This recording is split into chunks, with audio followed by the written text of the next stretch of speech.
Assalamualaikum warahmatullahi wabarakatuh. Tapi kita akan menceritakan sejarah agama.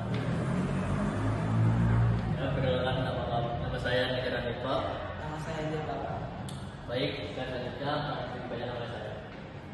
Woi. Yaitu pertama itu ada pendahuluan. Apa sih agama itu? Agama itu adalah salah satu agama tertua di dunia yang berasal dari anak bangsa India. Agama ini berkembang dari tradisi dan kepercayaan Buddha sejak keadaan umat Hindu sekitar 1500 sebelum Masehi. Nah, agama ini tidak memiliki satu pendiri tunggal, namun merupakan hasil perkembangan dari berbagai ajaran dan praktik spiritual yang tercantum dalam kitab suci Veda.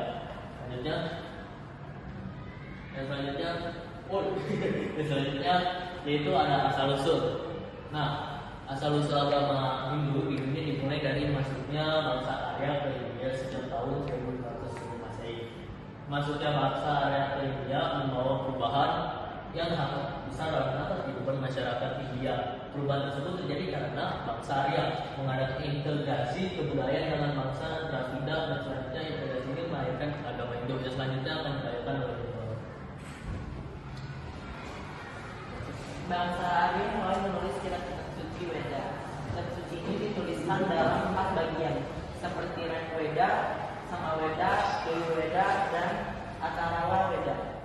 Peradaban dan kehidupan umat Hindu jelas terdapat juga dalam kitab Brahmana atau dalam kitab Upanishad. Kitab ketiga inilah yang menjadi dasar pemikiran dan dasar kehidupan orang-orang Hindu.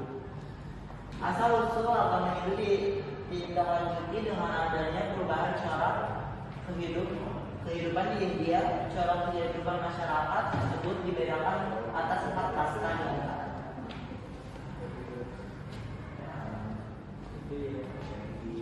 Penjelasan kasta. 1. Kasta Brahmana, keagamaan.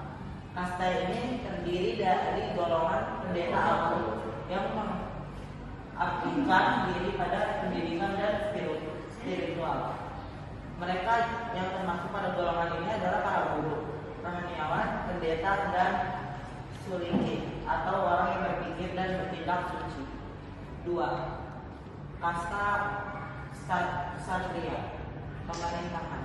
Ini diperuntukkan bagi mereka yang masuk dalam anggota lembaga pemerintahan maupun militer. Mereka yang masuk dalam kasta ini umumnya tidak memiliki harta pribadi, semuanya milik negara atau kerajaan.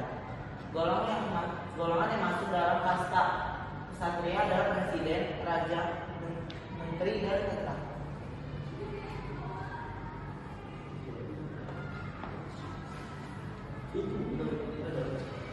3.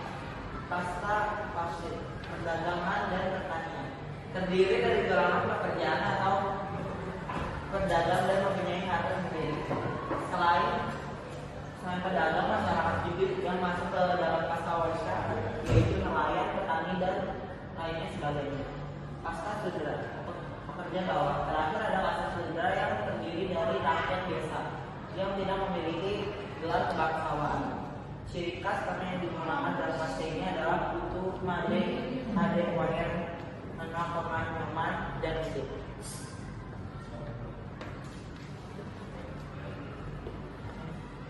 Baik, selanjutnya yaitu ada etimologi. Nah, kata Sindhu itu sebenarnya dari bahasa Persia. Itu berasal dari kata Sindhu dalam bahasa Sanskerta, yaitu nama semua sungai di sebelah barat daya Subbenua. Sebagai besar alirannya terletak di wilayah negara Pakistan yang dalam bahasa Inggris disebut Indus.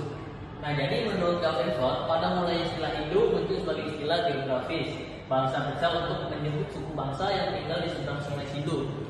Nah, para sejarawan pun menyebut peradaban Sunu tersebut sebagai peradaban Indus. Maka dari itu, awalnya istilah Hindu merupakan istilah geografis dan tidak mengacu pada suatu agama. Selanjutnya, nah, di sini ada keyakinan. Nah, agama Hindu tidak memiliki seorang pendiri dan tidak berpegang pada satu kitab suci. Jadi meskipun demikian ada keyakinan yang kerap dijumpai dalam berbagai tradisi Hindu, yang umum dijumpai dalam berbagai keyakinan masyarakat Hindu, namun tidak untuk terbatas pada beberapa hal tersebut, meliputi kepercayaan akan Jah dan Maha Kuasa yang sudah saya jelaskan tadi. Nah, di sini keyakinan Tuhan. Yang kami ada Sang Hyang Widi, yaitu kedatangannya dalam hidup seorang memberikan kesenangan tanpa jeda dalam waktu lama yang tak dapat dibedakan antara mimpi dan realita. Nah, kebanyakan orang Indonesia umumnya mengenal kata ini sebagai penyebutan untuk penyebab keindahan. Penyebab ini adalah kata pencipta. Nah, penyebab yang dapat disaksikan atau secara sederhana yaitu maka disebutnya Tuhan. Nah, yang selanjutnya itu ada Trimurti. Nah, keyakinan Trimurti dilandasi oleh keyakinan bahwa Tuhan adalah bentuk pribadi, yaitu keyakinan dan dikenal dengan nama Sang Brahma atau Pancapada yang berisi ajaran mengenai keberadaan Tuhan, berisi ajaran mengenai keberadaan Tuhan, memberikan sifat materialisme yang cenderung naturalisme dalam ajaran Hindu, sehingga ketuhanan dalam agama Hindu bersifat politisme dan banyaknya dewa. Jadi Trimurti ini percaya dengan adanya sebuah dewa. Lalu selanjutnya itu akan dibayangkan oleh karakteristik keberadaan agama Hindu sebagai agama tersendiri yang berbeda dengan agama Buddha dan Jainisme diperkuat oleh penegasan para penganutnya bahwa agama mereka memang demikian berbeda dengan dua agama tersebut.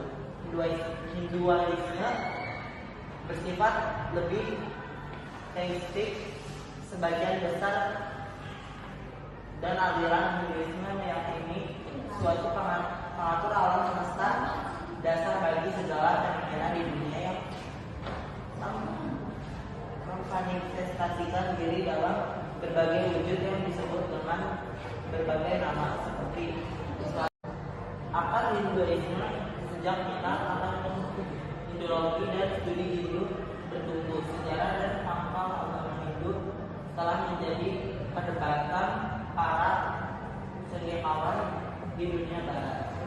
Sebelumnya tidak ada istilah Hinduisme atau agama Hindu, tetapi keberadaan tradisi Hindu seperti sekarang telah berpangkal sejak puluhan tahun. Selanjutnya dijelaskan oleh ini ada secara singkatnya. Untuk di bumi Nusantara, penduduk di bumi Nusantara memperhatikan agama asli, Hinduisme dan Jainisme. Nah, keyakinan umum bagi orang Austronesia, mereka menghormati dan memelihara leluhur. Mereka juga meyakini bahwa semua dapat menghuni tempat-tempat tertentu seperti pohon-pohon besar, batu, dan hutan pegunungan atau tempat suci.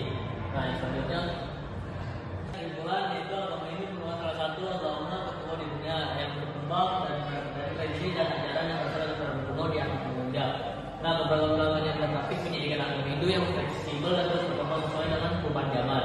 Selain sebagai sistem kepercayaan, agama Hindu juga memiliki pengaruh besar terhadap budaya, seni, dan filosofi di berbagai belahan dunia, termasuk Indonesia. Hingga kini agama Hindu tetap menjadi bagian penting dalam kehidupan kita umatnya, terutama di India. Nah, segitu saja presentasi dari kami. Apabila ada kurangnya mohon maaf. Assalamualaikum warahmatullahi wabarakatuh.